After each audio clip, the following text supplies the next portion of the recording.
Bom, primeiro eu peço que a TV Câmara mostre para os nossos colegas vereadores, quem está aqui presente, e também quem está na sua residência, quem não tem a memória, né, visível do Dr. Virgílio, né, meu amigo Dr. Virgílio Costa, que hoje está sendo homenageado, está recebendo, emprestando o nome dele para um logradouro do nosso município de Caxias do Sul. E essa foto foi tirada, ele sentava nesse local. Então foi uma pessoa que eu tive muito tempo de convívio, aprendi muito com o Dr. Virgílio, meu amigo antes da política, fui paciente dele, já fez cirurgia em mim também, inclusive. Muitas vezes eu ia no consultório dele, no Edifício Estrela, somente para ouvi-lo e aprender com ele. E eu faço um breve histórico, presidente, sobre João Carlos Virgílio Costa, que nasceu em Itaqui, no Rio Grande do Sul, na fronteira do Brasil com a Argentina. Filho de José Carruega Costa e Maria Cândida Virgílio Costa. Filho de comerciantes locais, teve como evento marcante da infância uma cirurgia no coração, que pelo ineditismo e complexidade precisou ser feita na capital do estado. Foi aluno do Colégio Santana de Uruguaiana, em regime de internato, até ser aprovado em 1966 no vestibular para medicina na Universidade Federal de Santa Maria. Nesse mesmo período, fundou junto com irmãos e amigos o Chancela, periódico humorístico que, apesar de boa repercussão, teve existência efêmera por recomendação das autoridades locais. Formou-se no ano de 1973. A seguir, partiu para o Rio de Janeiro, onde fez residência no Hospital Souza Aguiar, tendo ali permanecido pelos próximos 2 anos. Em 1975, casou-se com a professora Marinista Rosa Costa, aqui presente conosco no plenário. Logo depois, fixaram residência aqui em Caxias do Sul. Marinice, professora, também aposentada, lá da fronteira, onde tem parentes em Santana do Livramento, terra do meu pai, e passou a atender em hospitais e consultórios particulares, sendo o primeiro cirurgião pediátrico na cidade de Caxias do Sul. Então, quem tem uns 50 anos aí lembra do Dr. Virgílio. Em 1984, viveu um período na Europa para especialização no Hospital de Brugman, na Universidade de Bruxelas, na Bélgica. A partir da vivência cotidiana no pronto-socorro, começou sua militância política, sempre alinhada aos ideais trabalhistas e à figura de Leonel Brizola. De forma despretensiosa, concorreu pela primeira vez a vereador em 1988, quando obteve votação surpreendente, ficando na suplência do PDT.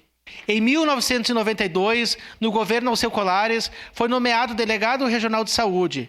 Nesse período, entre outras atividades, destaca-se a idealização do primeiro pronto atendimento 24 horas em Caxias do Sul.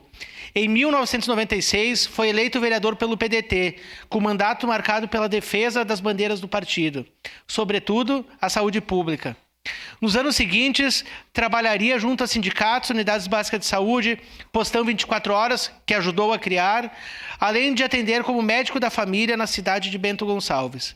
Em todo esse tempo, manteve ativo seu consultório, que costumava funcionar também como ponto de encontro para a sua atuação política, a qual nunca deixou de lado. Depois de assumir brevemente uma cadeira como suplente em 2011, foi novamente eleito vereador em 2012, com uma expressiva votação, a qual tive a oportunidade de ser colega dele, juntamente com o vereador Felipe e o vereador Renato Oliveira. Neste mandato, concluído em 2016, foi marcado pela idealização e implementação da Comissão do Idoso, comissão esta a qual eu presido neste ano, e também quero já deixar registrado que o Virgílio foi autor da Lei Municipal de Conscientização da Violência contra o Idoso, que acompanha a data mundial, que celebra na próxima semana, dia 15 de junho. E nós estaremos lançando, em homenagem ao Virgílio e através dessa lei, o Centro Especializado da Saúde da Pessoa Idosa. Uma iniciativa da Comissão de Idosos desse Legislativo. O Dr. Virgílio, como era conhecido, trabalhou até os últimos dias de vida. Uma de suas últimas realizações foi o romance Tartaruga de Pedra. Este livro que foi lançado na Feira do Livro de 2021 e depois na cidade de Itaqui, a cidade a qual ele é natural. Esse livro foi lançado depois que ele faleceu, mas foi escrito por ele em vida. Então, relata um pouco da vida, das passagens dele. E para concluir, presidente, eu gostaria de citar os 4 filhos. Marcelo, que está aqui conosco, que também é funcionário da Fox, que é empresa terceirizada aqui da Câmara. Nosso amigo Marcelo. A Marielle, que não está aqui presente, que mora em Bento Gonçalves. O Maurício está aqui presente também. Foi suplente de vereador pelo PDT. Se na legislatura passada pude estar aqui, porque teus votos me ajudaram a estar aqui, Maurício. E também o Leonel, que recebeu uma homenagem ao Leonel Brizola, que também não está aqui conosco. Eu peço declaração de voto para continuar meu raciocínio, para não... Porque já esse foi... Em votação. Declarar o voto. Então, em declaração de voto, vereador Rafael Bueno.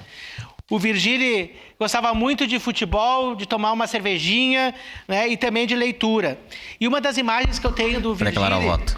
Quando ele chegava aqui na sessão de táxi, ele pegava ali o táxi no Edifício Estrela, desembarcava com aquela maletinha dele, ele vinha descendo ali no plenário. Para declarar o voto. Eu tô vendo o Virgílio descendo aqui e sentava. Botava o fonezinho dele de ouvido, ele amassava todo o Sul, na época que ele gostava de ler as colunas do Sul, sentava aqui e lia. Volta e meia ele falava, quando ele falava, o plenário parava para ouvir o Virgílio. Porque quando ele falava, a gente sabia que vinha bomba, e subliminarmente ele dava nos dedos de meia dúzia de pessoas. Então, o Virgílio foi uma pessoa muito importante para a história de Caxias do Sul, para a saúde de Caxias do Sul. Infelizmente, né, na época da pandemia, ele veio a óbito aos 73 anos, em 28 de dezembro de 2020. Então, foi mais uma pessoa vitimada também pela Covid. Foi fazer um procedimento cardíaco e depois, né, quando estava na sala de recuperação, teve que voltar para a internação em virtude da pandemia. Então, essa é uma marca que eu deixo na história de Caxias do Sul. Quero saudar também o Antônio Velho, nosso filiado no PDT, o Fubica, que foi assessor do Virgílio Costa, nosso amigo Lenal. Quero saudar o Rodrigo Morales, representando o deputado Marenco aqui presente. Quero saudar o José de Abreu, representando o Sindicato dos Metalúrgicos e também executiva do PDT, o Ricardo Paim. E a família já esteve presente aqui, mas dizer que o PDT fez uma homenagem ao Virgílio Costa. O PDT tem vários movimentos organizados e nós criamos um núcleo de base, Dr. Virgílio Costa, liderado pelo nosso parceiro, nosso companheiro Douglas, né, um jovem liderança que hoje preside o núcleo, coordena o núcleo de base Dr. Virgílio Costa, que trata sobre os problemas sociais da nossa cidade e a área da intelectualidade. Então, uma homenagem dupla que o PDT presta para o Virgílio Costa, através do núcleo de base, e hoje eternizando na memória de Caxias do Sul o legado do meu amigo Virgílio Costa, que por quantas vezes a gente, né, trocava conhecimento e também no consultório dele, tudo que ele fez pela nossa cidade de Caxias do Sul. Obrigado, família, por aceitarem, né? E quero saudar também aqui o Luciano, apoiador do Virgílio, que está aqui presente. Obrigado por aceitarem essa homenagem ao nosso amigo Virgílio Costa. Obrigado.